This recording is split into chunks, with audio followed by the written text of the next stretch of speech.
I am a real victim of Jeffrey Epstein. Jeffrey Epstein and the D.C. Madam are the same ring, falsely purported by media. How many well-known people are in your book? Well, Larry, I absolutely have no idea. We estimate statistically there are approximately 20 to 30 to 100 possibilities, and this is based upon a rough estimate of 10,000 clients who use the service over the past 13 or so years, from 1993 to 2006. I ran a very legitimate business. Jeffrey Epstein and the D.C. Madam ring was not legitimate. It was forced and coerced sex trafficking crime run by United States government officials. That is the reason why the media and the government lie and attack real victims that tell the truth.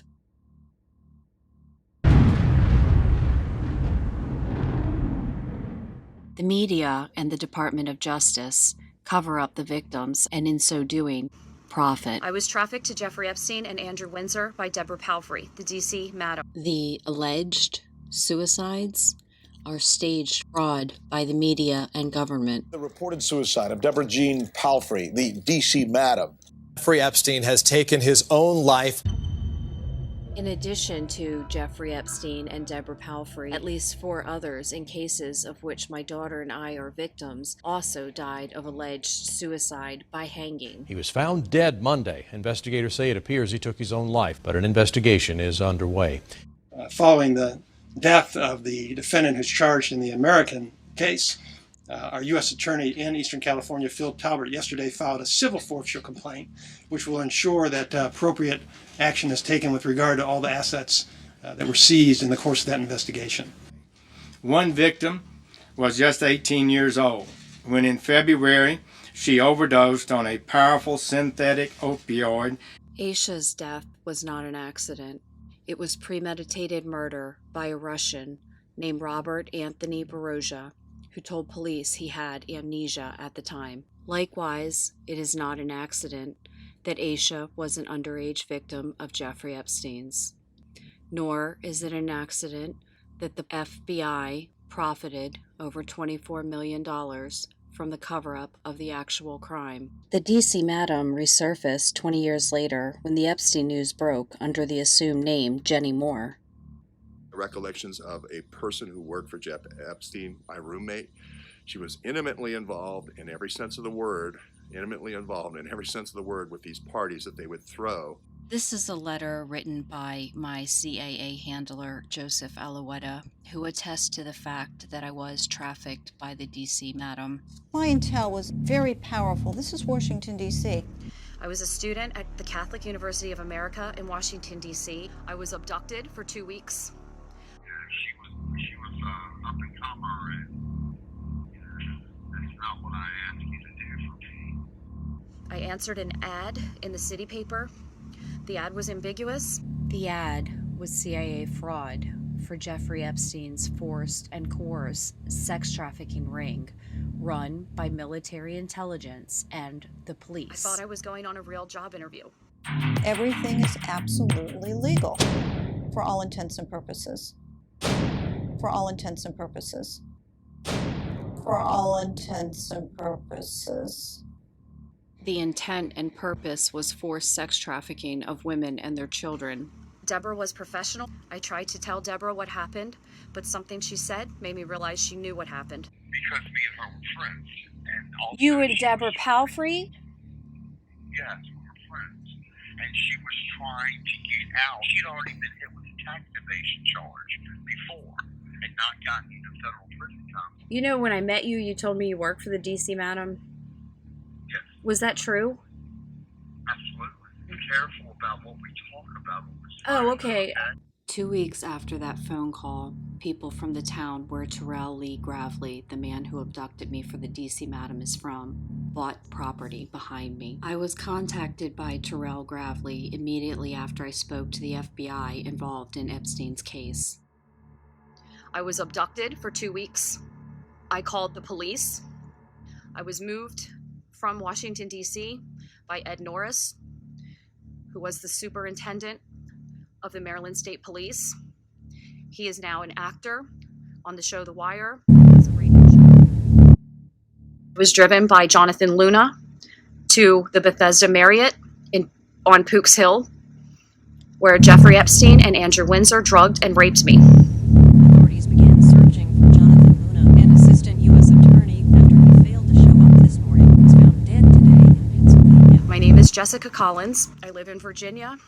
Today is September the 3rd, 2019. If anything happens to me, it's because this information is true, and I have a lot more information about who I was trafficked to in the government. Joe Biden took me on a commercial flight when he was a senator to Manzanillo, Mexico, to an all-inclusive resort for 3 days. He kept holding my hand in public. I told him that I did not feel comfortable with that and to please stop, and he would not stop. He kept doing it, and he told me, good luck getting back without a passport. The counter girls at the airline were nice enough to help me. Even though he tried to leave me, they helped me get back. Jessica, hi, it's Joe Galvin. First of all, I need to say, the reason I wanted to call you and speak to you is I wanted to establish that, this is a credible thing, and there's no question in my mind now that this is a credible situation, and what I'd really like to do is to give you an opportunity to tell your story in a wider context. Look, everything you've said to me matches to what I've spoken to other victims, I've spoken to other people, and this is completely. And I think you need to have your, some of the victims have their day in court. You need to have your day as well, and to be able to tell the story. I would like that.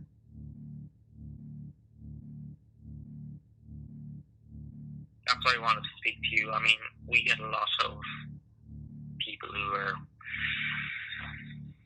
look, maybe they're not honest about the situation. You always want to kind of speak to someone and, I suppose, get a good sense of where they are. But speaking to you, I have no doubt that what you're saying is accurate and true. I'd love to connect you with some of my colleagues in the British press, particularly, who could, help you to tell your story, which I think I basically have no doubt now that you're telling the truth. This is Emma Parry from The Sun. I reached out to you on Twitter. I'm interested in your story. I wondered if this would be a good time to chat about it. Yeah, sure. Yeah, I was hoping that Somebody would contact me back in the media and versus my firsthand experience. So I don't know why that doesn't match up with what I have experienced. Yeah. Well, I've heard from people who I think Epstein was interested in young girls and girls of age. I spoke to people who were both underage and others were in their 20s. There was one girl who was like 28 when she first met him. So you'd think that was too old for somebody who was only interested in young girls. Chief? Hey, Jessica, yes, it's me. Hello, how are you? I've been reading a little bit about your story. In what period do you recall encountering Joe Biden and how? 4 months after I placed that video on the internet, along with a video detailing when Joseph Biden took me to Manzanillo, Mexico, I was set up and arrested under false charges. You've heard that the people that were at Food Lion that assaulted you are friends with him. We have a drug dealer rape drugging you, and then the individuals who are complicit in this drug dealer's activity and the police who see Coy dealing drugs and they are benefiting in some way or not doing their due diligence in protecting the public from this guy who is going around committing severe crimes. Drugging and raping people is a severe crime. New tonight. Community on the Eastern Shore is grieving the loss of a man known as a great musician, but an even greater person. Floyd Bailey face attempted first-degree murder, first-degree arson, gun, and burglary.